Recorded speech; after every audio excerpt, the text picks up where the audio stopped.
want to be when I grow up? Watching my dad when I was in my teens, he was a partner in a plumbing and heating business. And you can very well imagine with this weather that we're having here this week in Calgary, when do you think our phone calls started to ring? Anywhere after midnight.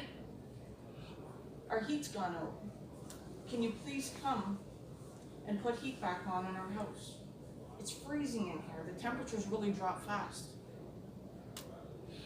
And that's kind of when I decided that, maybe being my own boss and owning my own business wasn't for me.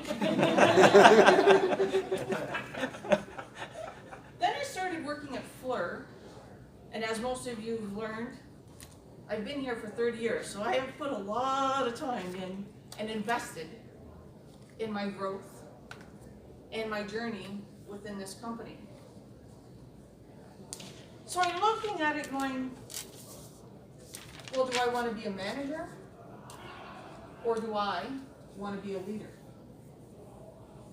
And then I started looking through the dictionary as to, well, what's the difference? I thought as soon as you became a manager, you were a leader.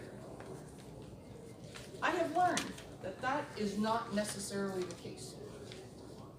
I have learned that a manager, that's a person who manages. Okay, pretty simple enough. I know how to do that. I can manage to get myself out of bed in the morning and get here at some reasonable time. But a leader is someone who leads. And then it was, well, what does that really mean? And I'll get to that in just a few minutes, but I do have two stories that I'd like to share.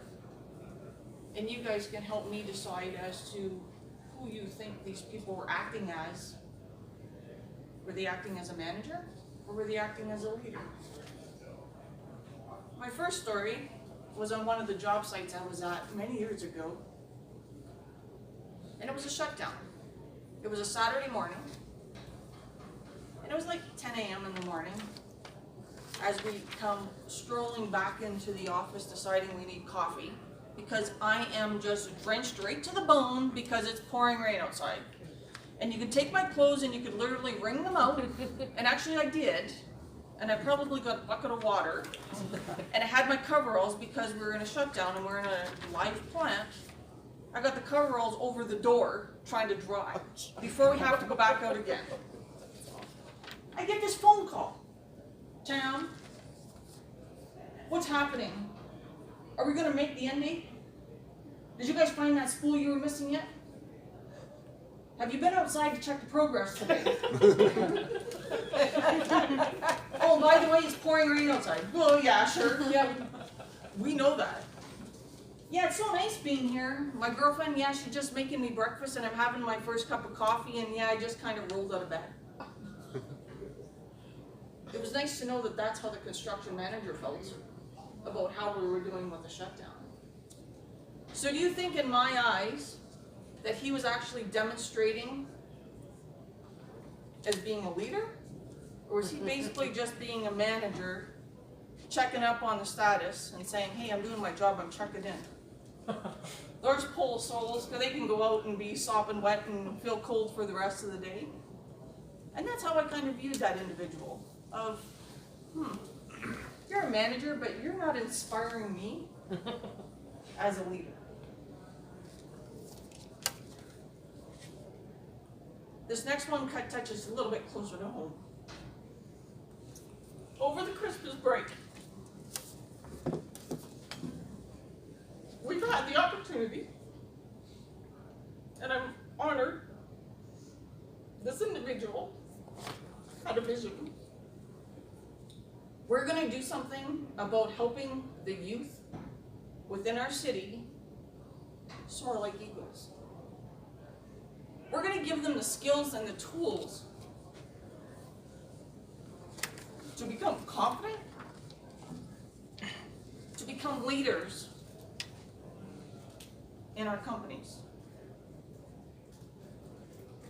Now, do you think that individual is acting as a manager?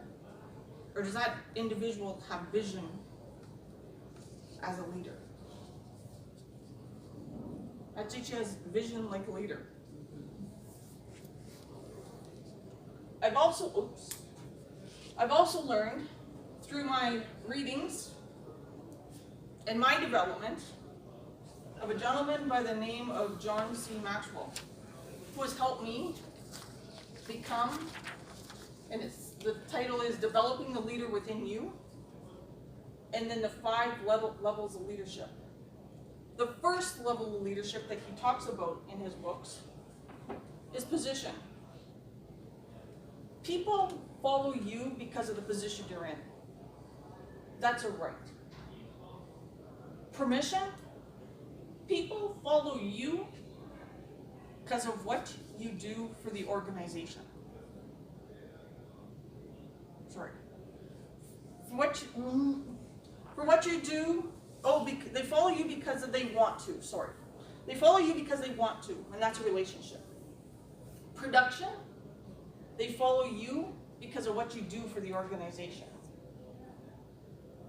That becomes reproduction.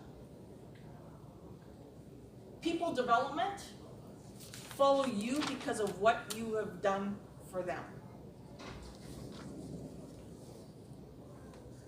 And his last level is personhood. People follow you because of who you are and what you represent. And that's respect. Me, who I want to be when I grow up, I want to be number 5. I want people to be able to follow me because they respect me and they believe in what I'm doing. My ask is each and every one of you learn what I've taught you today and decide who is it that you want to be when you grow up. Madam Toastmaster.